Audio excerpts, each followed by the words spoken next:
Hey friends, welcome to another episode of Wedding Sushi, where we take fresh ideas, tips, and tricks on planning and roll them up into bite-sized episodes. Today in the studio, I have with me Ashlee Erlinger, one of my favorite frienders. She is owner and founder of Signed Sealed Delivered Events. Hey Ashlee. Hi, thanks for having me. Thanks for coming on. You're so welcome. So Ashlee's going to be teaching us about the most important B word, Budget. budget. Your budget is so important because everything that you are dreaming up for your wedding day is going to be broken down into this B word. So Ashlee, let's get right to it. We're getting right into it. So, friends, budget is not our favorite part of the planning process, and it's probably not yours, right? Because you have been pinning and saving and Instagramming all these things that you have dreamed up, and here's what you want. So the best thing to do in the very beginning is to look at how much money do we have as a whole to work with our budget, and what is that going to cover? So what are you and your fiance putting in together as a couple? What are you contributing to? If your families are giving, how much they are giving, and then are you also having any services gifted? Mm-hmm. And when I say gifted, I mean, do you have an aunt that bakes wedding cakes for everyone in her family? Because that would be something that you can save on.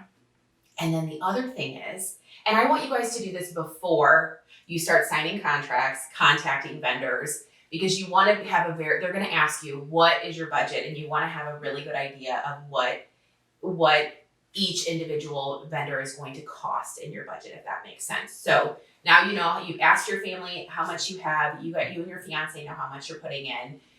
So now let's look at your guest list. Now your guest list is going to be the biggest part of your budget. And the reason I say that is because A, you have food and beverage. You have the tables that your guests are sitting at.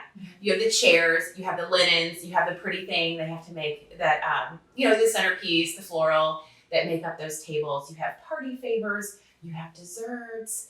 So all of those things add up. So looking at the guest list, I know you want to add everybody that we've ever met because you want them to celebrate this most wonderful time. But let's make sure that everybody that you want to be there, you can afford to have them there. Mm-hmm. So don't start collecting addresses for save the dates. Don't start telling people your wedding date until you have a solid guest list and you know what that's going to cover. Yeah, and that's a really good point too, because how embarrassing is it to be like, oh my God, I'm so excited, you're coming to my wedding, and then they don't get an invitation.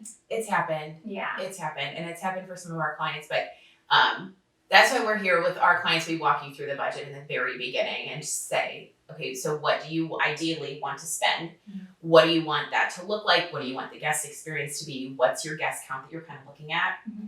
And here's a realistic budget of what that's really going to look like. Mm-hmm. So we can also too kind of tell you things that surprise people when it comes to budgeting, because there are surprises. Everything costs nowadays, right? And sometimes it's a little bit more than what you anticipate, or things that you weren't even thinking, oh my gosh, I didn't know I had to cover that. So a few of those things would be postage. Okay, postage, it feels like it goes up every 5 minutes. But we're so used to emailing and sending things that you don't really think about going to the post office, but you love an idea of a box invitation with all of these extra pieces. Well, the postage is based on weight and hand stamping and how it's going to get to your guests. So that can really surprise people as far as how much that costs. Mm-hmm. Alterations on gowns.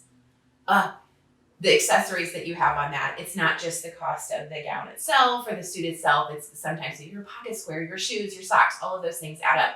Mm-hmm. Accommodations for the bridal party, for if your wedding's on a Saturday, you need to have a place everyone stays on Friday night so we can get up early and get ready together. And if, say, we're staying in a hotel or an Airbnb, what are you thinking? Like between a 10 and 11 checkout, right? Mm-hmm. But if you are not leaving until 1, you may have to pay for an additional night of accommodations. So making sure that you've put that in your budget. Tax and service charge is something that always surprises people. Mm-hmm. And back in my catering days, that was the first thing I said. Okay, so your price per person is $100, right? But there's 22% service charge on top of that, and 7.85% tax on top of that. So really, when you add that up, that's an additional 30% that goes on top of the budget. So keep in mind to look for those numbers within your contracts and make sure that you are doing the math correctly. One more thing when it comes to like catering and service charge too is a lot of times venues or caterers are going to have what they call a food and beverage minimum, or like a minimum spend for a Saturday or a Friday. So say your number is $10,000. You want to make sure when you're doing your budgeting that is that $10,000 food and beverage minimum plus the 30%, is that still going to cover all 200 of my guests? A lot of times that's missed in the budget planning. So making sure you know cost per person and you figure out that breakdown, right? Now, other things too, ways to kind of cut, how we figure that out when we're working with our clients is we say, what are the most important things when it comes to your budget or your wedding? You get to pick 3 things that are most important. And why we do that is because when it comes down to cutting and making priorities, we know that, photo and video is the most important to Sarah and Jen. So obviously we're not going to touch that. Where else can we cut? So even if that is, let's cut your dessert bar. Dessert bars are so fun, right? They are fun. And they're part of your decor. They are. They're really, really pretty. But you have your cheesecakes and your oatmeal pies, and we do this like whole little Debbie idea reincarnated, and it's amazing. But when you get all these little different dessert bites, it's not like you're getting one per person, right? Yeah. Because no one's gonna go up and go, oh, I'm just gonna have this one little brownie. No, they're going, oh my gosh, that looks so good. That looks so good. And they fill this little plate with as much as they can, and they're sharing it with the people at their guest tables. But that can be more expensive than getting a traditional wedding cake per a slice. So little things like that will also change, even down to where you're getting ready. Now, are both sides of the wedding party, are they getting ready in the same place? If they're not, you might be paying for additional traveling for your photo and video crew, which is adding more time to your contract. And to me, with our clients, I want to get as much photo and video time as possible. And I don't want them spending all this time in the car traveling to and from, because you're paying for that time too. So have them get ready, have your bridal party getting ready at the same place, whether it's Airbnbs next to each other or the hotel. Doing your ceremony and reception at the same place is a really great way to cut costs and also maximize your time involved. So there's lots of little things that you can do just in planning your wedding day to save money, and focus on those priorities. So we're going to play a game. Okay, we're going to play a game.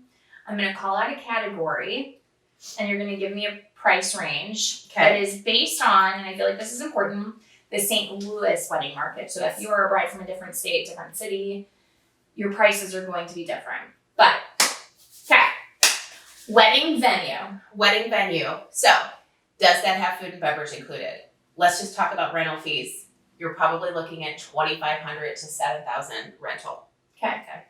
All right. Bar services per person. 25 to 40. Depending on brands, how many hours, what's included. And that is for open bar. Yeah. Because there's other options too. No one likes a closed bar. No one likes a closed bar.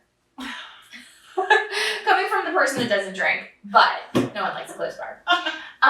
Okay. DJ services. DJ. We average 15 to 3,000 is what we average paying someone who's going to be an MC and a DJ for an evening. Okay. Bands.